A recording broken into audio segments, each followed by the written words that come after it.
ಕಲ್ಪತರು ನಾಡು ತುಮಕೂರಿನಲ್ಲಿ ವರ್ತಕರೊಬ್ಬರನ್ನ ದರೋಡೆ ಮಾಡಿರುವಂತಹ ಘಟನೆ ನಡೆದಿದೆ.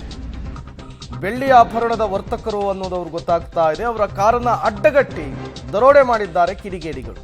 ಬರೋಬ್ಬರಿ 1 ಕೋಟಿ ಹಣ ದೋಚಿರಬಹುದು ಖತರ್ನಾಕ್ ಕಳ್ಳರು ಅಂತ ಹೇಳಲಾಗ್ತಿದೆ. ತುಮಕೂರು ತಾಲೂಕಿನ ನೆಲಹಾಳ್ ಕ್ರಾಸ್ ಬಳಿ ಘಟನೆ ನಡೆದಿದೆ. ಕಾರನ್ನ ಅಡ್ಡಗಟ್ಟಿ 350 ಕೆಜಿ ಬೆಳ್ಳಿ ಗಟ್ಟಿ 1 ಕೋಟಿ ರೂಪಾಯಿ ಹಣವನ್ನ ಖತರ್ನಾಕ್ಗಳು ಎಗರಿಸಿಬಿಟ್ಟಿದ್ದಾರೆ. ತಮಿಳುನಾಡಿನ ಸೇಲಂನ ಆಭರಣ ವರ್ತಕ ಅನಿಲ್ ಮಹದೇವ್ ದೂರನ್ನು ಕೊಟ್ಟಿದ್ದಾರೆ. ಕೊಲ್ಲಾಪುರದಲ್ಲಿ ಬೆಳ್ಳಿಗಟ್ಟಿಯನ್ನು ಖರೀದಿಸಿ ಸೇಲಂಗೆ ಕೊಂಡೊಯ್ತಾ ಇದ್ದಂತಹ ಸಂದರ್ಭದಲ್ಲಿ ಘಟನೆ ನಡೆದಿದೆ. 3 ಕಾರುಗಳಲ್ಲಿ ಬಂದಂತಹ 7-8 ಕಳ್ಳರಿಂದ ದರೋಡೆ ಮಾಡಿರುವಂತಹ ಆರೋಪ ಕೇಳಿ ಬಂದಿರುವಂಥದ್ದು. ಪೊಲೀಸರು ಕೂಡ ಈಗಾಗಲೇ ತನಿಖೆಯನ್ನು ಆರಂಭಿಸಿದ್ದಾರೆ.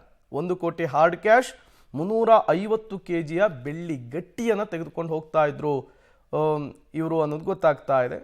ಗೊತ್ತಿರೋರೇನೆ ಅಂದರೆ ಇವರನ್ನು ಫಾಲೋ ಮಾಡಿರೋರೇ ಹೊಂಚು ಹಾಕಿ ಈ ರೀತಿಯ ಕೃತ್ಯವನ್ನು ಎಸಗಿರಬಹುದು ಅನ್ನೋದು ಮೇಲ್ನೋಟ ಗೊತ್ತಾಗ್ತಾ ಇದೆ. ಎಲ್ಲವೂ ಕೂಡ ಪೊಲೀಸರ ಇನ್ವೆಸ್ಟಿಗೇಷನ್ನಲ್ಲಿ ಗೊತ್ತಾಗಬೇಕಿದೆ.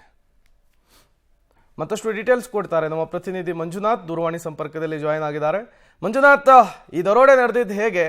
ಯಾರೋ ಫಾಲೋ ಮಾಡಿನೇ ಈ ಕೃತ್ಯವನ್ನು ಎಸಗಿದಂತೆ ಮೇಲ್ನೋಟ ಕಾಣಿಸ್ತಾ ಇದೆ. ಏನೆಲ್ಲ ಡೀಟೇಲ್ಸ್ ಸಿಗ್ತಾ ಇದೆ ಮಂಜುನಾಥ್?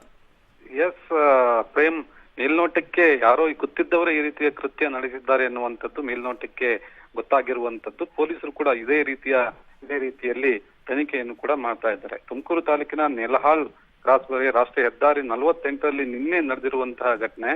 ಅಂದ್ರೆ ತಮಿಳುನಾಡಿನ ಸೇಲಂ ನಗರದ ಬೆಳ್ಳಿ ಆಭರಣ ವರ್ತಕರಾದ ಅನಿಲ್ ಮಹಾದೇವ್ ಸೇರಿದ ಹಣ ಮತ್ತು ಬೆಳ್ಳಿ ಇದು. ಇವರು ಮಹಾರಾಷ್ಟ್ರದ ಕೊಲ್ಲಾಪುರದಲ್ಲಿ ಬೆಳ್ಳಿಗಟ್ಟಿ ಖರೀದಿ ಮಾಡ್ಕೊಂಡು ಬಂದಿರ್ತಾ ಇರ್ತಾರೆ. ಈ ಹೊತ್ತದಲ್ಲಿ ಇವರು ಮೇ ಬಿ ಫಾಲೋ ಮಾಡ್ಕೊಂಡು ಬಂದಿರ್ತಾರೆ ಅನ್ಸುತ್ತೆ.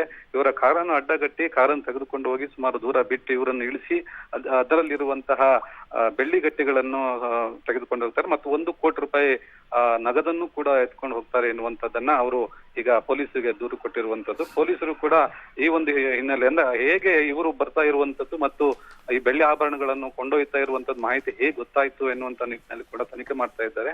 ಗೊತ್ತಿದ್ದವರು ಬಹುಶಃ ಅವರ ಸರೌಂಡಿಂಗ್ ನಲ್ಲಿ ಇದ್ದವರು ಮತ್ತು ಅವರ ಫ್ರೆಂಡ್ ಸರ್ಕಲ್ ನಲ್ಲಿ ಇದ್ದವರೇ ಈ ರೀತಿಯ ಕೃತ್ಯ ಮಾಡಿರಬಹುದಾ ಎನ್ನುವಂತ ನಿಟ್ಟಿನಲ್ಲಿ ಕೂಡ ಪೊಲೀಸರು ತನಿಖೆ ಮಾಡ್ತಾ ಇರೋದು.